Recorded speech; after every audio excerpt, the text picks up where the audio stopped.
Dear guys, तो देखिए हमारे 40 क्वेश्चन हो चुके थे। 41 क्वेश्चन हमारा है, भारतीय संविधान के निम्नलिखित अनुच्छेदों में से कौन सा अनुच्छेद राज्य सरकारों को ग्राम पंचायतों को संगठित करने का निर्देश देता है।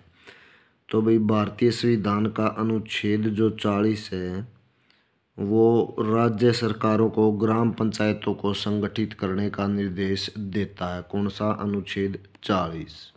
नेक्स्ट है 73वां संविधान संशोधन अधिनियम किस तिथि को लागू हुआ था। जो 73वां संविधान संशोधन अधिनियम था तो ये भाई 24 अप्रैल 1994 की तिथि को लागू हुआ था। कब हुआ था? 24 अप्रैल को। और कौन से साल? 1994 में।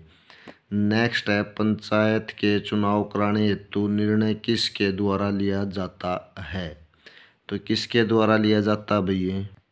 ये जो निर्णय है भाई राज्य सरकार के द्वारा लिया जाता है। तो पंचायत के चुनाव कराने हेतु निर्णय किसके द्वारा लिया जाता है? राज्य सरकारों के द्वारा।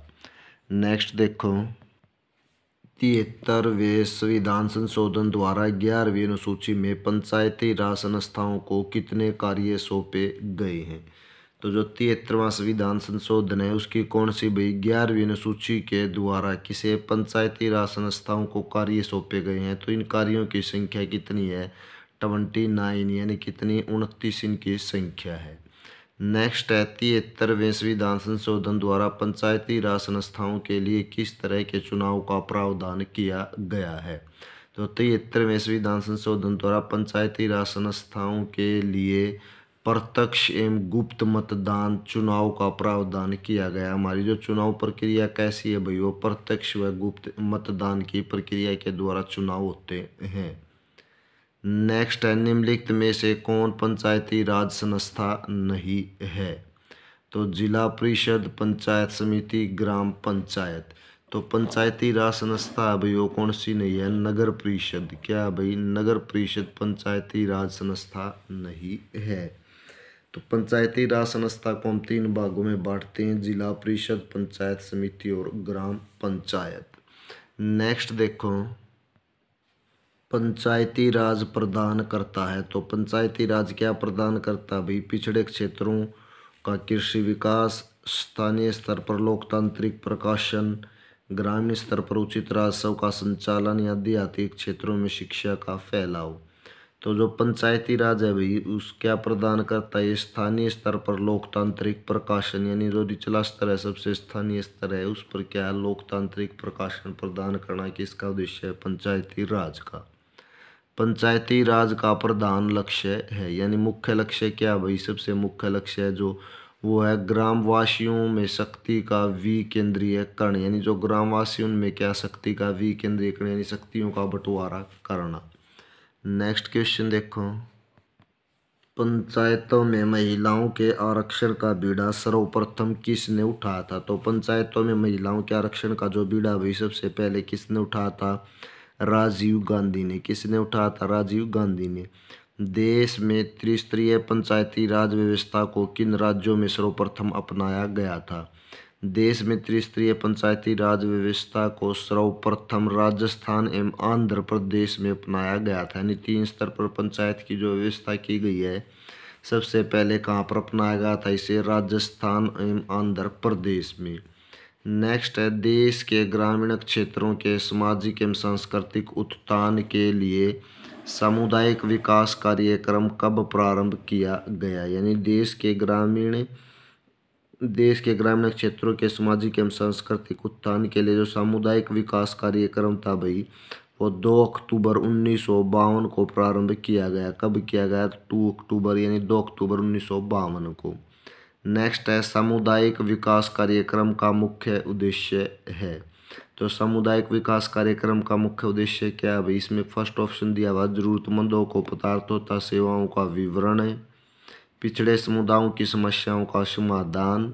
तो मुख्य बताना है भाई। तो मुख्य देखो अगले हमारे ऑप्शन कौन कौन से हैं। नेक्स्ट जो ऑप्शन है छुआछूत का उन्मूलन, और हमारा जो लास्ट ऑप्शन है विकास में जनता के सहयोग को सुनिश्चित करना। तो यही क्या भाई इसका मुख्य प्रधान उद्देश्य है? विकास में जनता के सहयोग को सुनिश्चित करना।